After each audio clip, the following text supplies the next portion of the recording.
Good morning everyone. स्वागत है आप सभी का हमारे चैनल पर। मेरा नाम है मोहित यादव और आज हम करेंगे साइंस का चैप्टर करेंगे हम क्रॉप प्रोडक्शन एंड मैनेजमेंट, जिसका मतलब है कि क्रॉप को मैनेज कैसे किया जाता है और उसको प्रोड्यूस कैसे किया जाता है। ठीक है, सबसे पहला सवाल, हमें क्रॉप की आवश्यकता ही क्यों है? हमें इतने बड़ी जगह पे मतलब फसल उगाने की जरूरत ही क्यों है?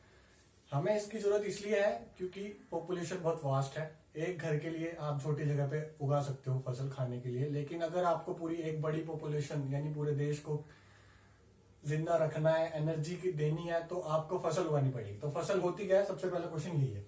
Crop, when plants of same kind, एक काइंड के प्लांट्स यानी जो एक जैसे होते हैं, अलग अलग नहीं, एक जैसे जो होते हैं, जब उनको कल्टीवेट किया जाता है on large scale. Large scale का मतलब है किसी बड़ी जगह पर, ये नहीं 2x2 के कमरे में बना दिया आपने। लार्ज स्केल इसका मतलब है उसे कहते हैं क्रॉप। जब किसी सेम काइंड ऑफ प्लांट्स को, जैसे कि फॉर एग्जांपल आप कह सकते हो व्हीट हो गया, पैडी यानी राइस हो गए, मेज हो गया, मस्टर्ड होगी, ठीक है, वो सारी फसल होती है। फसल कोई भी हो सकती है, आप वेजिटेबल्स भी कर सकते हो, फ्रूट्स भी कर सकते हो, सीरियल्स भी हो सकते हैं। ठीक है, the climatic conditions vary from one region to another. इसका मतलब है कि जो क्लाइमेटिक कंडीशंस है, जैसे कि टेम्परेचर हो गया, ह्यूमिडिटी हो गई, रेनफॉल यानी बारिश, नमी और तापमान, ये सब अलग अलग जगह के हिसाब से अलग अलग होते हैं। जैसे कि साउथ में ज्यादा गर्मी होती है तो वहां पे आप गर्मी वाली फसल उगा सकते हैं, सर्दी वाली फसल वहां नहीं उगेगी, वो खराब हो जाएगी जल्दी। ठीक है, ये था क्रॉप के बारे में कि क्रॉप होती क्या और उसके क्या क्या फैक्टर्स होते हैं, क्या क्या उस जिसकी वजह से वो वैरी करती है। हम नॉर्थन हेमिस्फीयर और साउथर्न हेमिस्फीयर में अलग अलग क्रॉप क्यों उगाते हैं, वो इन 3 कारण की वजह से उगाते हैं। क्रॉपिंग पैटर्न यानी हमारे पास 2 क्रॉप्स होती हैं, एक रबी क्रॉप्स और एक खारिफ क्रॉप्स। तो रबी क्रॉप्स वो होती है जो विंटर सीजन में उगाई जाती है, ठीक है, जैसे कि अक्टूबर से मार्च तक। और इसके अंदर जैसे व्हीट हो गया, ठीक है, मस्टर्ड हो गई, बाकी एग्जांपल्स भी हैं, आप देख लेंगे, वो भी आपको लास्ट में पीडीएफ में सारे दिख जाएंगे। ठीक है, खरीफ क्रॉप जो होती है वो रेनी सीजन में उगाई जाती है, यानी जून टू सितंबर के बीच में, जैसे कि पैडी यानी राइस। रेनी सीजन में पैडी को इसलिए उगाया जाता है क्योंकि इसको सबसे ज्यादा पानी की आवश्यकता होती है, ये ज्यादातर पानी में ही उगाई जाती है। ठीक है, pulses and vegetables are grown during summer at many places. काफी सारी जगहों पे पूरे भारत में या फिर विश्व में आप कहीं भी कह सकते हो, पल्सेस दालें और सब्जियां गर्मियों में कई जगह उगाई जाती है। ठीक है भाई, इसके आगे हम देखते हैं इन दोनों के बीच में डिफरेंस रबी और खरीफ क्रॉप्स के अंदर। ठीक है दोस्तों, तो हमें डिफरेंस देखना है रबी क्रॉप्स और खरीफ क्रॉप्स में। रबी क्रॉप्स विंटर सीजन में उगाई जाती है अक्टूबर से मार्च में, जैसा कि मैंने अभी पहले बताया। ठीक है, इसके एग्जांपल्स हैं पी यानी मटर, मस्टर्ड यानी सरसों, व्हीट यानी गेहूं, और भी बहुत सारे होते हैं, आपको पीडीएफ में मिल जाएंगे। Kharif crop grown in rainy season, ये रेनी सीजन में ज्यादा उगाई जाती है, जून टू सितंबर के बीच में। ठीक है, जैसे कि पैडी यानी राइस, जिसको पानी की सबसे ज्यादा आवश्यकता होती है, सोयाबीन, ग्राउंडनट यानी मूंगफली, और भी बहुत कुछ। इसके 2 से ज्यादा पॉइंट नहीं पूछेगा पेपर में, 2 ही पॉइंट पूछता है इसके पेपर में। ठीक है दोस्तों, अब हम करेंगे एग्रीकल्चर प्रैक्टिसेस, मतलब कि इसके अंदर कई सारी एक्टिविटीज आती है। जैसे कि पहली है प्रिपरेशन ऑफ सॉइल, मिट्टी का तैयार करना। ठीक है, जैसे कि इसके अंदर होता क्या है, मिट्टी को तैयार करना बहुत जरूरी है। अगर कोई भी फसल उगानी है उससे पहले हमें मिट्टी को तैयार करना पड़ेगा, यानी इसके अंदर कुछ प्रोसेसेस होते हैं, हम देख लेते हैं क्या होते हैं। जैसे turn the soil and लूजन it. Turn the soil मतलब कि मिट्टी को पलट देना, कि नीचे वाली मिट्टी जो है वो ऊपर आ जाए और ऊपर वाली नीचे चली जाए, जिससे कि पूरी मिट्टी का एक रोटेशन हो जाए और जितने भी नीचे भी मिनरल्स या जो भी है जो प्लांट्स के लिए फायदेमंद होते हैं वो सारे ऊपर आ जाए। ठीक है, it allows the roots to penetrate deep into the soil. मिट्टी का लूज करना और मिट्टी को टर्न करना दोनों एक ही बात है। उससे क्या होता है, जो रूट्स होती है, जड़ें होती है प्लांट की, वो क्या करती है, वो सॉइल के और डीप तक जा सकती है, जिससे उन्हें पूरा न्यूट्रिशन मिले। ठीक है, it allows the root to breathe easily, ये रूट्स को अच्छे से सांस लेने में मदद करता है। अगर कोई मिट्टी सूखी है तो पहले हमें उसे पानी देना पड़ेगा, जिससे कि वो थोड़ी नरम हो जाए और उसके अंदर थोड़ी जगह बने, फिर हम उसे खोद सके, जिससे कि जो रूट्स है, अगर रूट सांस नहीं ले पाएगी तो प्लांट जिंदा नहीं रहता। ये तो आपने भी देखा है कि पथरीली जगह पे बहुत कम पेड़ पौधे पाए जाते हैं, जैसे कि फॉर एग्जांपल माउंटेन कह सकते हो आप। The लूजन soil help in growth of microbes, जो मिट्टी हमने नीचे से ऊपर लाई है वो माइक्रोब्स को बढ़ने में मदद करती है, जैसे कि अर्थवॉर्म यानी केंचुआ। केंचुआ जो है वो फार्मर फ्रेंड भी कहलाता है। ठीक है, क्योंकि ये फार्मर्स की बहुत मदद करता है। ये मिट्टी को ह्यूमस प्रदान करता है, यानी कि उसको ह्यूमिडिटी देता है, नरमाई और उसके अंदर नमी प्रोड्यूस करने की क्षमता रखता है ये, ठीक है। It also contain tilling and ploughing. इसी के अंदर टिलिंग या ploughing, sorry not ploughing, ploughing, tilling और प्लॉइंग दोनों एक ही बात है। इसका मतलब है कि किसी मशीन के द्वारा हमें उस मिट्टी को टर्न करना या लूज करना, ठीक है। इसके अंदर आप कल्टीवेटर का यूज भी करते हैं। पहले के टाइम पे हम प्लफ का यूज करते थे जो बैलों द्वारा यूज किया जाता था बैल के पीछे, बट अब टेक्नोलॉजी बढ़ चुकी है तो हम ट्रैक्टर्स के द्वारा कल्टीवेटर को यूज करते हैं जो आयरन और स्टील वगैरह की बनी होती है, जिससे हम और बेहतर तरीके से हम कर सकते हैं, ठीक है। तो ये था प्रिपरेशन ऑफ सॉइल। अब हम बात करेंगे सॉइल की, ठीक है। आप इसको नोट कर सकते हैं, ठीक है भाई। अभी हमने करा था टेलिंग के बारे में पढ़ा था, तो टेलिंग होता है क्या, उसकी डेफिनेशन देख लो। It is made up of wood और आयरन। ये एक टूल है जो लकड़ी का या आयरन का या फिर स्टील का भी बना सकता है। कोई एक टूल जो मिट्टी को खोदने के लिए यानी नीचे वाली परत को ऊपर लाने के लिए यूज होता है, उसे टिलिंग कहते हैं, ठीक है। अब सोइंग क्या होता है, spreading of seeds in the field properly, मतलब जो बीज होते हैं उन्हें प्रॉपर तरीके से खेत में फैलाना, ठीक है। जैसे कि ये कोई खेत है तो इसके अंदर ऐसे लाइन में उन्हें फैलाना। फसल ऐसी तो उगती है, सारी एक ही लाइन में होगी, देखी होगी आपने भी खेतों में।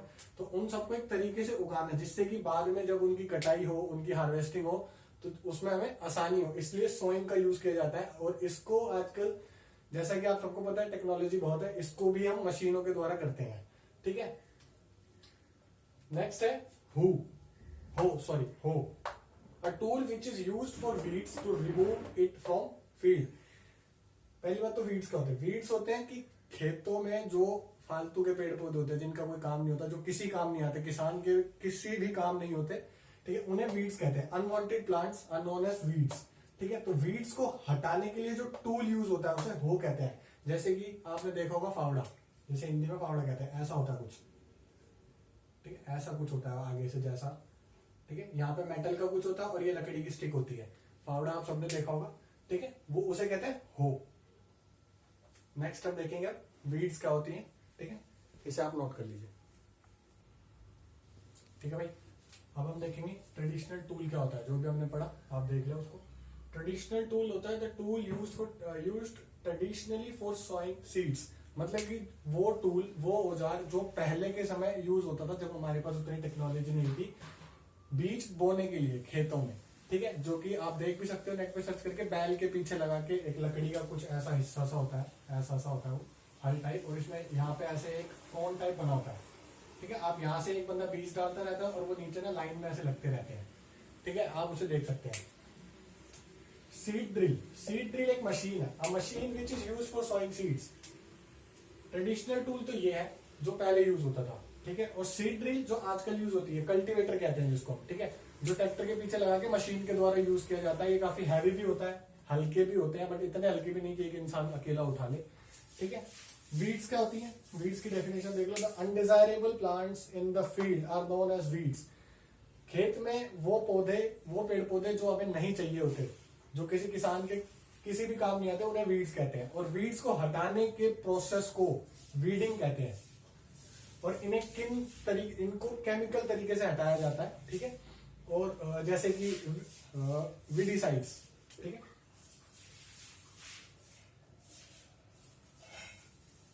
वीडीसाइड्स ये केमिकल है जो वीड्स को हटाने के लिए यूज होता है, ठीक है। इसे नोट डाउन कर सकते हैं आप,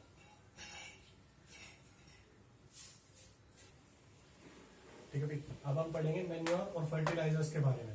तो मैन्योर और फर्टिलाइजर्स होते क्या है, मैन्योर होता है कहां से मिलता है, पहले तो ये देख लेते हैं। Manure obtain from the decomposition of plants and animal, ये वाली line, decomposition of plants and animals waste, यानी जो भी प्लांट्स का और एनिमल्स का वेस्ट होगा, ठीक है, वो सारा डिकम्पोज होगा। यानी जब मिट्टी में कोई चीज हम दबा देते हैं, जैसे कोई लकड़ी दबा देते हैं तो काफी टाइम बाद वो गल जाती है, या कपड़ा दबा दिया वो भी गल जाता है, वो सारा डिकम्पोज हो जाता है। प्लांट्स डिकम्पोजिशन होता है जैसे कि कोई पेड़ था वो सड़ गया या फिर वो मर गया तो वो जमीन में खुद ही जाके दफन हो जाता है, तो उसको डिकम्पोजिशन कहते हैं। एनिमल वेस्ट यानी जैसे गोबर, काउ डंग कहते हैं जिसे, ठीक है।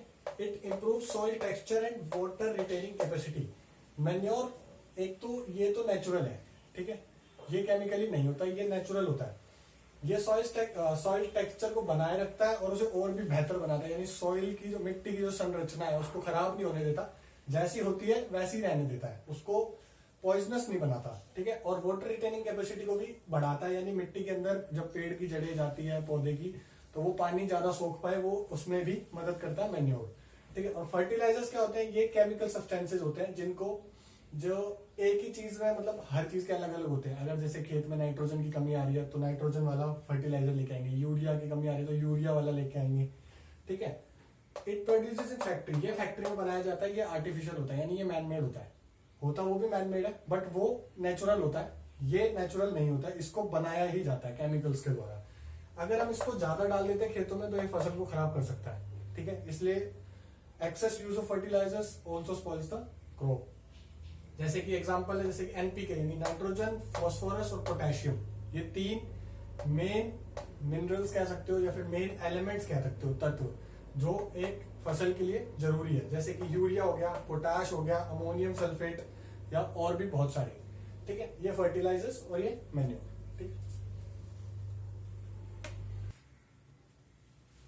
ठीक है। अब मैन्योर और फर्टिलाइजर होते क्या है असल में, ठीक है। ये तो ऑर्गेनिक होते हैं और ये इनऑर्गेनिक होते हैं, इतना पता लग गया होगा। The substances which are added to the soil in the form of nutrients, ठीक है। वो सब्सटेंसेस, वो चीजें जो मिट्टी में न्यूट्रिएंट के तौर पे मिलाई जाती है प्लांट्स की हेल्थी ग्रोथ के लिए, प्लांट्स को अच्छे से बनाए रखने के लिए, उसे कहते हैं मैन्योर फर्टिलाइजर, जो फसल को और अच्छा होने में मदद करते हैं, ठीक है। इसका दूसरा मेथड भी है सॉइल रिपल्शन का, यानी क्रॉप रोटेशन। क्रॉप रोटेशन का मतलब है कि आप समय समय पे, जैसे कि एक खेत में अगर आपने गेहूं बो दिए, उनकी कटाई भी हो गई, आपने पूरा खेत खाली कर दिया, उसके बाद आपको उस खेत को दोबारा से मैन्योर और फर्टिलाइजर डाल के रिन्यू करना पड़ेगा एक तरीके से, ठीक है। वापस टिलिंग करनी पड़ेगी, सब कुछ करना पड़ेगा, तब दूसरी क्रॉप उगेगी। नहीं तो अगर आप लगातार क्रॉप पे क्रॉप उगाते जाओगे तो सॉइल जो है वो लेस फर्टाइल हो जाएगी, जिससे कि जो बाद की फसल होगी, अगर आप 2-3 फसल के बाद एक और उगाते हो तो वो कमजोर होगी, वो सही से नहीं बन पाएगी, ठीक है। Excessive use of fertilisers, only fertilisers की बात हो रही है। Excessive use of fertilisers made the soil less fertile and also cause water pollution. जो एक्सेसिव यूज है, यानी इसका ज्यादा यूज करने से, क्योंकि ये केमिकल्स है और केमिकल्स हानिकारक ही होते हैं, ठीक है, ये सॉइल को लेस फर्टाइल बनाते हैं, लेस उपजाऊ कर देते हैं और वाटर पोल्यूशन भी करते हैं, ठीक है। फैक्ट्रीज से निकलते हैं, जब इनको बनाने के बाद जो वेस्ट निकलता है वो नदी में जाता है और उसी पानी को हम फसल के लिए यूज करते हैं इरिगेशन के तौर पे, तो वो फसल को नुकसान पहुंचाता है, जिससे कि वो वाटर पोल्यूशन के अंदर भी आता है। तो आप इसको नोट कर सकते हैं, ठीक है भाई। मैन्योर और फर्टिलाइजर खत्म हो गया। अब हम पढ़ेंगे इरिगेशन के बारे में, यानी सिंचाई, खेतों में पानी कैसे दिया जाता है। पहले तो होता क्या इरिगेशन, इरिगेशन होता है the supply of water to crops at the regular interval of time. Regular interval of time का मतलब है कि समय समय पर पानी देना, ये नहीं उसको हर बार पानी दे जा रहे हो या फिर उसे पानी दे ही नहीं रहे। समय समय पानी देने का मतलब कि उसे जब पानी दो जब उसको नीड हो, ठीक है। सबसे ज्यादा पानी चावल को दिया जाता है, इसीलिए उसको रेनी सीजन में बोया जाता है। The supply of water to crops at a regular interval of time is called irrigation, ठीक है।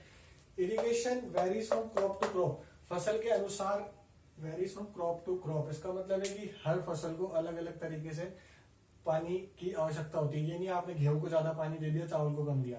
पैडी को सबसे ज्यादा पानी चाहिए होता है, वो पानी में ही उगती है, ठीक है। अगर उसको पानी नहीं मिलेगा तो खराब हो जाएगी। और उसका उल्टा ही गेहूं के साथ है, अगर आप गेहूं वीट को ज्यादा पानी दे दोगे तो वो खराब होने लग जाएंगे, ठीक है। सोर्सेज क्या है इरिगेशन के, tubewells, wells, canals, rivers, ponds and lakes और डैम्स, ये सब जानते हैं, ठीक है।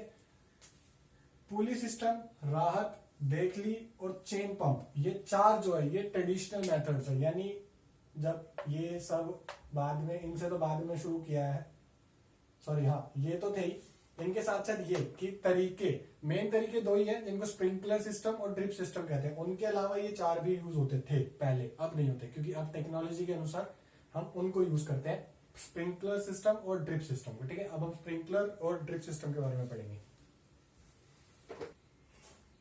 ठीक है दोस्तों। अब हम पढ़ेंगे इरिगेशन के 2 मेन टाइप, ठीक है, स्प्रिंकलर सिस्टम और ड्रिप सिस्टम। तो पहले हम करेंगे स्प्रिंकलर सिस्टम होता क्या है। स्प्रिंकलर सिस्टम होता है perpendicular pipes having rotating nozzles on the top are joint to the main pipeline, it gets sprinkled like rain on the crop. इसका मतलब है कि आपने देखा होगा, फुहारों का नाम सुना होगा आपने, ये ऐसे करके होते हैं, खेतों में लगे होते हैं, गाँव में अगर कोई गया हो उसने देखा होगा, तो इसमें ना यहाँ से पानी निकलता है ऐसे,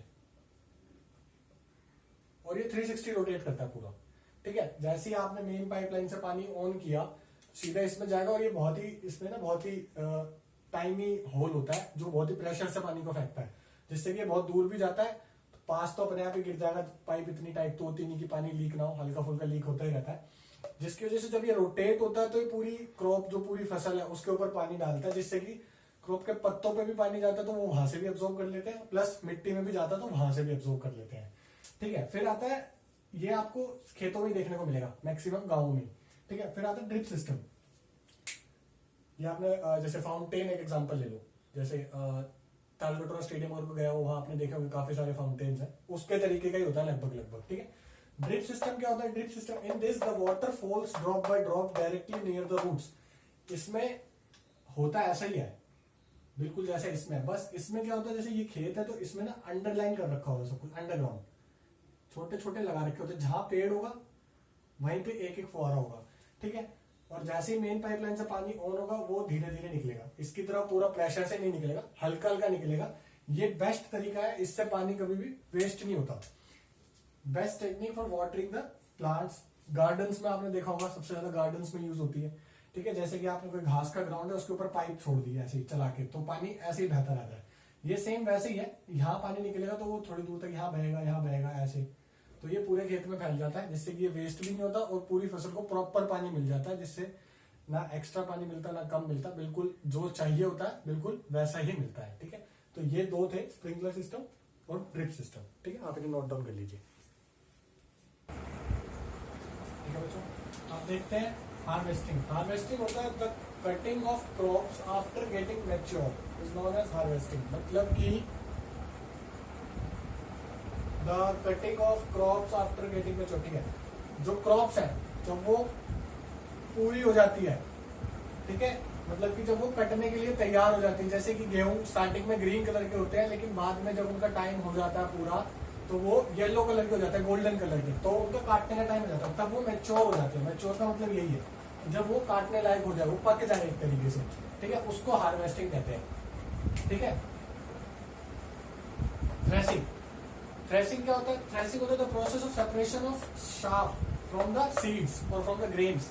यानी कटाई के बाद जो भी हमारे पास ग्रेन्स आए, बीज आए, जो कुछ भी आया, उसको अलग करने के लिए, जो प्रोसेस होता है उसको थ्रेसिंग कहते हैं। यानी सीड्स के साथ उनके बीज भी आते हैं, सॉरी छिलके भी आते हैं, उन छिलकों को अलग करने के लिए, जैसे गेहूं जिस भी चीज के अंदर होता है, जिसको हिंदी में बाल कहते हैं, ठीक है, उस बाल को एक तरीके से आप शाफ कह सकते हो, उस बाल को हटा के सीड्स को अलग करना थ्रेसिंग कहलाती है, ठीक है। हार्वेस्टिंग के बाद होता है प्रोसेस। और विनोइंग, जो आप प्रीवियस क्लासेस में भी पढ़ चुके हैं, विनोइंग होता है कि जब कोई किसान छोटे लैंड पे क्रॉप करता है, क्रॉप प्रोडक्शन करता है, तो उसके जो ग्रेन्स होंगे वो कम होंगे, तो वो कम करने के लिए विनोइंग का यूज करता है। विनोइंग में आप एक बड़ा सा कह सकते हो कोई भी टीन टाइप लेते हो और उसको फिर हवा में ऐसे करते हो, तो ग्रेन्स जो भारी वाले होते हैं वो नीचे गिर जाते हैं, और हल्का जो शाफ जो होता है हल्का, वो हवा के साथ उड़ के अलग हो जाता है, उसे विनोइंग कहते हैं, ठीक है। लास्ट बचता है एनिमल हस्बेंड्री। एनिमल हस्बेंड्री होती है when proper food, care and shelter is provided to the animals on large scale. मतलब आप घर में भी जानवर पालते हैं, लोग घर में बहुत जानवर पालते हैं, उसे एनिमल हस्बेंड्री नहीं कहते, क्योंकि एनिमल हस्बेंड्री वो है जब हम बड़ी जगह पे, जैसे कि गौशाला कह सकते हो आप, ठीक है, वहां पे बहुत सारी गाय होती है जिनको प्रॉपर तरीके से खाना दिया जाता है, केयर करी जाती है और उनको शेल्टर प्रोवाइडेड होता है। उनकी प्रॉपर जब केयर हो, किसी भी जानवर की जरूरी नहीं है एक ही टाइप के जानवर हो, काफी सारे जानवर भी हो सकते हैं, जैसे cow, buffalo, horse, dogs, camels, animal. तो जब वो लार्ज स्केल पे होता है, किसी बड़ी जगह पे होता है, तो वो एनिमल हस्बेंड्री कहलाता है, ठीक है। तो यहाँ आपके चैप्टर का अंत होता है। थैंक्स फॉर वॉचिंग, होप आपको समझ आया होगा, and please don't forget to subscribe, like and comment our channel. Thanks a lot.